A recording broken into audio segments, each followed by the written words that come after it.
I wish that there was a way to where the people that weren't there to experience the event could understand like the toll that what happened is taking place on some of the players.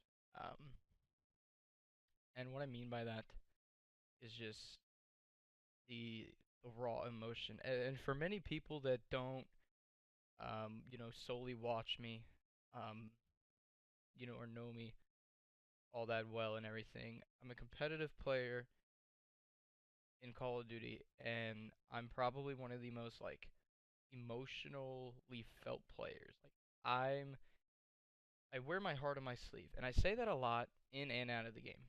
It's just who I am. It's who I've always been. I'm a very emotional feeling person at times. And this weekend I went through a lot of emotions. I went through emotions to where I was laughing so hard to the point where I was in tears because of just the guys that we were hanging out with this weekend.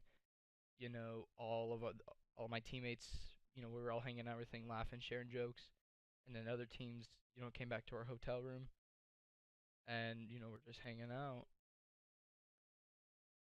and then just like stuff that was being said at the event. Um, but going into the event, I'm gonna be honest with everybody here, I was not as confident in myself as I am now.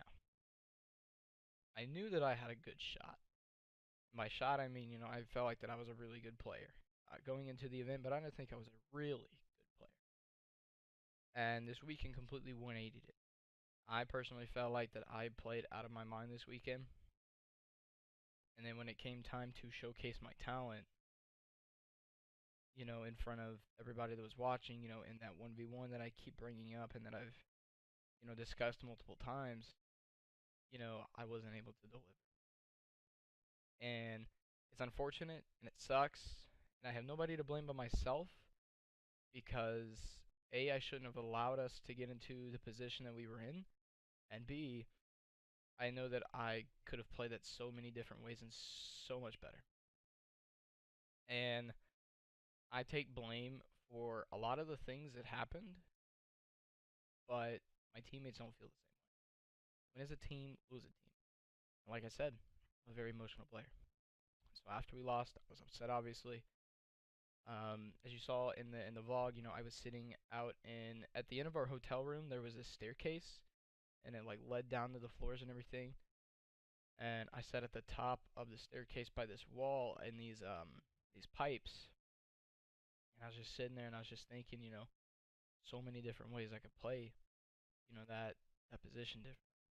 There were so many ways that I could play the scenario, completely different. Um, the situation moving forward is, I'm still going to be competing. I plan on going to Vegas if everything works out, the way that I have my cards in my hand. Um, I'm not really allowed to talk about a lot of things. It's still going on behind closed doors. But at this very moment, as far as I'm aware, I'm going to be competing at Vegas bracket. As far as I'm aware, unless something ends up happening, and worst comes to worst, and I'm not able to attend Vegas, then I'm not gonna be able to attend Vegas. But the event overall this weekend really made me realize, and put more trust and value into myself as a player because I feel like that I played really well this weekend. Let me start with the Friday series. We played a team called. Oh, excuse me. I'm sorry. I haven't slept very much lately. We played a team called I Clutch Up, and we were the last match of the night. But we were like the fifth match from the bottom of the bracket, and they played them all the way down. Our match was the final one. Somehow, some way, I don't know. I don't make the rules, but if I did, I would have played on main stage. I can guarantee you that. And I feel so bad that I was upset about the whole thing, but I had been there for nearly 6 hours, maybe even more, waiting to play. And then when they told us that we weren't going to be playing and we still had to wait, like I was upset about it. I really was. But our first match, we got everything set up and everything, and then Cameron's PS4 and Preston's PS4 were both dropping frames. So they were like real choppy and everything. Like I kept looking back and forth on both of their screens and everything like that, and it was just choppy. It, and it looked so rough and everything, and then it was so hard. So then, on the next thing I know, Tyler was like, "Guys, I just can't shoot straight right now." So that put Coast and I in a 2v5, and I'm not blaming that at all on them. It was unfortunate what happened and everything. And then after the match, when we lost, the hard point at least when we lost map one, Preston and Cameron restarted their PlayStations and fixed the issue, and then Tyler. This part boggles my mind. Tyler said, oh, my aim assist was turned off, guys. That's why I couldn't shoot straight. And I was so confused about it, why the aim assist was turned off, because he restarted his PlayStation before we even like set everything up. He restarted the whole console, turned it off, unplugged it, plugged it back in, and then loaded up the game. He put in a disc, and then he made a whole new profile. And the aim assist was turned off. And then, like, automatically, the aim assist and stuff is turned on. He didn't shoot bots or anything, because he normally shoots bots with aim assist turned off. He didn't shoot bots or anything, because we had to load, like, right into the match immediately. Like, we had no time. He didn't have any time to warm up. Everybody else did. And it was unfortunate. S&D, Cameron dropped 22 total kills. I went 7-3. I didn't have to really do much. We had to restart map 2 twice. Because it kept putting Tyler on the opposite team, and so we had to end it and everything, and we ended up winning the S&D 6-3, 6-2, 6-3, one of those. I can't really remember, but I know it was one of those. And then Control Seaside. We felt really good about Control Seaside. Online we hadn't really lost it, so we figured we just do the same thing that we did online on LAN. Shouldn't have an issue. It went 2-2, and then I got put in a 1v5. I dropped one guy, made it a 1v4, and then I got shot in the back, and then that was it. So then, it was unfortunate what happened. So like we weren't upset or anything. Obviously, there were some plays and everything, that we did wrong on the control that we went over and everything when we got back to the hotel. We slept, and then we got up and we played our next match. And they told us this was when the matches started at 11:30 on Saturday. They told us that our matches were to start at 11:30 is when they started, but then they told us that we wouldn't play losers until like 1:30, 2 o'clock. So I sat down at main stage and I was watching the main stage match, and they came over the intercom and they said that our match was ready. And so that was that. Oh man. And so we started map 2. The map was Hardpoint or not map 2. We started our second series of the weekend, first of the day, and our only series of the day, unfortunately. Hardpoint Arsenal. We felt really good about it. It wasn't our best Hardpoint map, but we'd only played it like 7 or 8 times online when we scrimmed it, and we lost it like twice. So like we felt really good about it. So we played it, and we lost like 175, 250. I rotated the wrong hill. Couple of the players made a couple bad plays in the hill. I'm not solely relying on that. Win as a team, lose as a team. We made team mistakes. It's bound to happen. Nobody's gonna play perfect 2 weeks into the game. And so that was that. And then we realized, all right, we gotta win these next 2. Simple. Take it here. And then, or no, we didn't play iClutch Up. Now that I think about it, we played iClutch Up on Saturday. What was the name of the team we played Friday? Team Passion. We played Team Passion Friday, and then we played iClutch Up Saturday. I got that mixed up. I'm sorry. Now it's all figured out. We played Team Passion Friday, iClutch Up Saturday. So map 2, Hacienda Search and Destroy, which was the same map that we played the night before, and we won 6-2 and Camp dropped 22 kills on between those 2 restarts. So going into it, we felt real well, and we played really well on Search. And the thing about it that is kind of funny is we played S&D like 3 times online. We didn't scrim it or anything at all, and that's what we were really most worried about. We knew we were going to be a respawn team, but we were mostly worried about our S&D. And it turned out that we were really more of an S&D team than a respawn team because the only maps that we won this weekend were S&D. So it's like, it's literally, unfortunate that it happened and everything went the way that it did. But so we won Hacienda the Search and Destroy in the second series 6-2. Or no, 6-3. We won 6-3 on that one. I dropped 13 or 14 kills and I had like 7 deaths. And I think Costa dropped 10 or 11. And I don't remember what the other guys dropped. And then frequency control. I had my headset off. I was fixing my hair. And I think I was like texting somebody back that I was texting before our match started. I was letting them know that we were playing. And I heard them say, this is our best control map, guys. Let's end it here 3-0. Let's get it done, And so I put on the mic and I was like, hey guys, they just said that this is their best control map. We might be in trouble. I was like, but if we just stick to our game, we work together and everything like we have been doing online, we're going to be fine.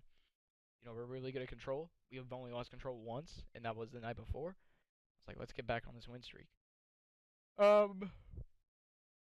So they win the first round. Excuse me, give me a second here. So they win the first round with an ease, just breezed right through us.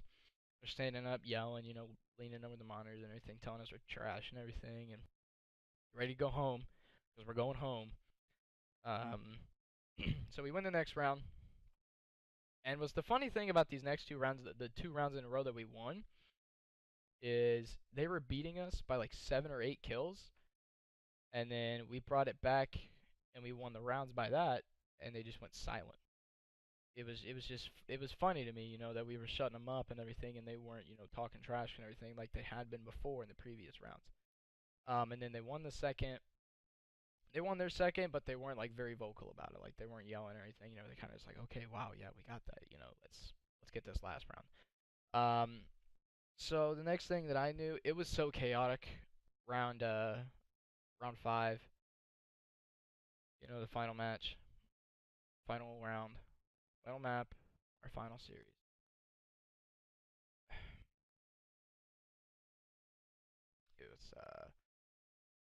It was 10-10. And then the next thing that I knew, it was 6-5. We had 6, they had 5. And then the kills just kept getting traded back and forth, back and forth. And I was playing my life, and I didn't die when after it got 6-5, I didn't die. I camped, I played, so slow and just, I didn't really do much. I picked up a kill. I ended up picking 3 kills out of the final 5. Well, actually, only 4, but and then we got put in a 3v1. I was like, we're winning this. No way we can't. No way we can't. I think Costa got shot in the back. And I had a dart. And so I rotated back way too far. I was bottom mid on frequency in the little lower area. I went back up the ladder and I went top mid window. I called in my dart. And the thing about darts in this game is no matter what, like even just the smallest of fragment of anything that you touch, it blows up. It's crazy. So I called my dart in, flying around and everything, and I went to go around because I knew exactly what it was. He was on the B-dom. He was on B-dom. He was on the other side though, on the left. I was gonna go around because I knew he was gonna wrap back. And right as it exploded, he had came around. So it tagged him, it weakened him. And the thing where Tyler was positioned is Tyler was on the left side, or he was on the right side. He was watching down long. And the other was on the left. They didn't know that each other were there. So, and then right as Tyler rotated was when he came back around, and I hit him with my dart, and I tagged him. I said, yo, Tyler, he's behind you. And right as Tyler was telling me about his perspective, he turned back around and he pre-aimed the guy, and then right as he pre-aimed him, his character auto-mantled on nothing. And when you auto-mantle in this game, your gun swings out like far to the right. And so Tyler died and was in a 1v1. And the guy was capturing the zone, and he was like pretty close, so I was like, I gotta go. I jumped out of top mid window, and I was trying to go help Tyler before he died. And so like right as I jumped down the ladder, Tyler died. And I was like, oh no. Like I was like, I got this though. Like I can win this. I've been, shooting straight, picking guys off, long range, all map long, and all series long. Like this is gonna be a walk in the park. It's gonna be a breeze. And I kept telling myself, like mentally, when I was in the 1v1, I was like, I can do this. I've got this, 100%. I'm not losing this. And so I came down bottom mid, and he must have known that I was coming there because he was pre-aiming me already. But I had first shot. So I came out on the left, where I'm looking down now, looking at B-Dom, and he was on the barricade. I think it's Torque that has the barricade. I'm not too sure. I haven't like really focused all too much on like the rules and everything and like what each specialer's ability is and everything really too much, and that's bad. That really is a bad thing. Um, and so I first shot, second shot, third shot, fourth shot, fifth shot, and it was like it takes like 6 shots or something to kill with the ICR, like 5 or 6, and the last bullet that I needed to kill him hit his barricade, and that was the only bullet that I needed in that. And then right after my bullet missed him, he killed me. Like it would go 1-1, 2-2, 3-3, or 4, and then he hit me with the fifth, and that was it. And I was so confident in myself, like I was sitting there playing, and when I had the shots and everything in, I hit him with about 4, and I started to like stand up because I thought we got him. I was gonna stand up and get hyped and everything, and start just getting excited because we were moving on. And I just sat back in my chair. And I threw my controller, and I wanted to throw my headset and everything, but there were people around me. These guys were standing up now, yelling at us and telling us we choked. And I was looking around. Everybody just looked at me all shocked that it happened. And kind of like how I am now, I was speechless. I was upset about it. I couldn't say full words. Like I was just chopping my words. Like I'd start to say something, and then I'd stop. It was just like, how does that happen? What just happened? And so we're standing up now, and we're fist bumping everybody, saying good game, hard fought and everything. And there's teams behind us, there were teams clapping and everything, telling us good job and everything, same with the other team, and coming up, telling us all that we did really good, and that really made me feel real good about myself. But at the same time, like I was still fresh off a loss, so I felt kind of upset and everything. There were players coming up, that I've known from organizations, for years since I've been playing and everything, and I've known these organizations. And they were coming up, hey man, you played really well. That's unfortunate that happened. There's really nothing you could do about that. And what's kind of funny about the whole situation? Sorry, I'm looking. Oh yeah, wow. Hardpoint Haciendas got added to the CWL rule set. Hell yeah, Doug. That's pretty cool. But anyway, back to the topic here. Literally right before the series, I stood up and I was talking with one of the players. As we were all set, I was like, hey man, do you guys want to agree to like no razor wire, no barricade, none of that? You guys want to do that? They're like, no man, we really want to use the specialist. And I was like, all right, cool, that's on you guys. it's yeah, it's crazy. I know. Wow, and I don't want to say if that wasn't there, that would have changed the whole course of the game and the map and the series and my entire mindset for the weekend. But it could have. I don't know. I don't know what to say. Like, I was so. I was so upset afterward. I got all my stuff, and then as I was packing up, I leaned over and I asked the guy who I was in the 1v1 with. I said, hey man, if you don't mind me asking, how much health did you have left? He said I had 6 health. That's 1 bullet. Ugh. Like literally of all the gunfights this weekend, there were so many times that I almost got turned on to in World Starred. I would have rather been World Starred 6 times in a row than lose the most important 1v1 probably up to this point of me competing. It's unfortunate that it happened, you know? And then there were these players coming up and everything because I was so upset about it, and there were like at least 20, 25 people standing behind us, standing on the side, and standing behind the other people that we were watching. And the thing that I talked about with a lot of the players too that were there, and they were telling us like your guys' matches were really exciting to watch. No matter who you guys played. Our Friday night game, we were the last team there, playing another team, but there were still so many people watching us. And it meant a lot and everything, but it didn't matter because we didn't win.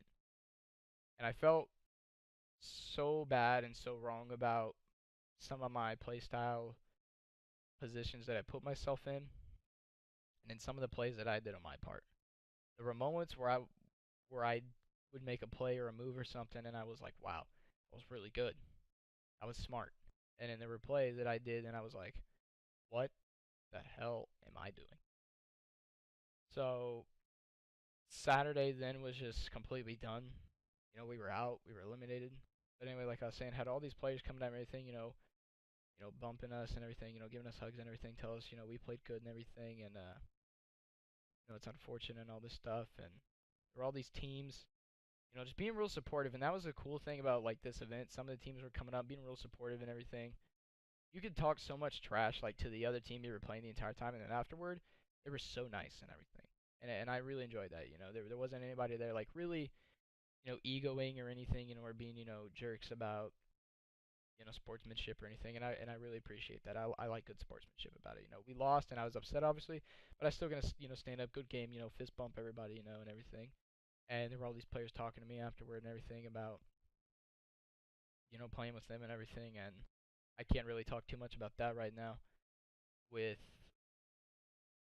nothing being set in stone and everything, but I'm pretty sure in my mindset that I've got the roster and that I want to be unlocked. It's just all about a matter now of waiting and seeing where everything goes. But just it was so rough. I've never felt so down about anything. Like I sat with this team outside the venue. There was like this seating area, like right outside the bar, and we were able to sit there. Since we weren't like in the bar technically, but it was like literally right in the bar, but it wasn't in the bar at the same time as what they were telling us, so we could sit there.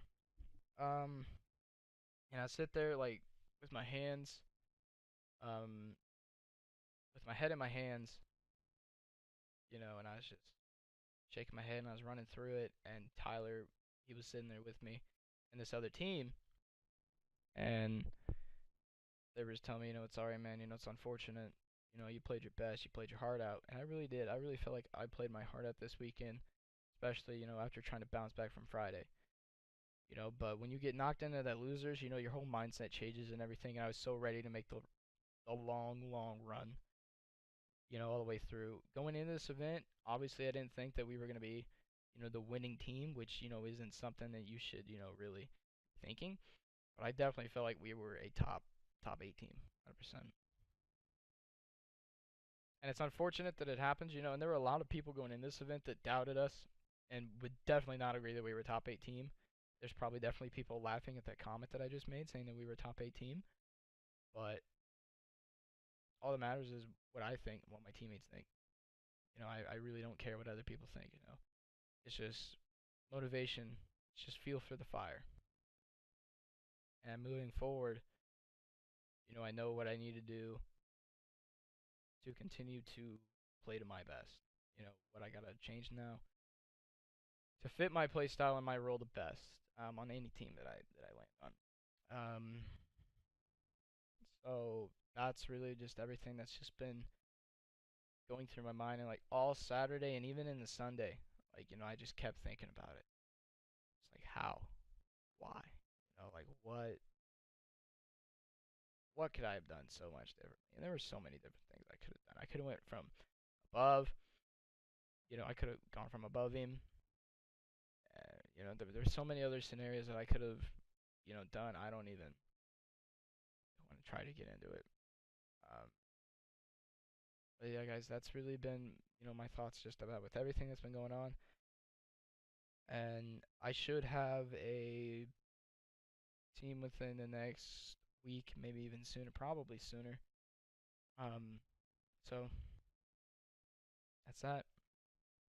Hope you guys realize what's been going on in my mind and everything about everything, and hope you guys continue to stick around and everything for these next 9 months or so of competing and everything for the season. I'm excited to start grinding. So let's get to it. Thank you guys.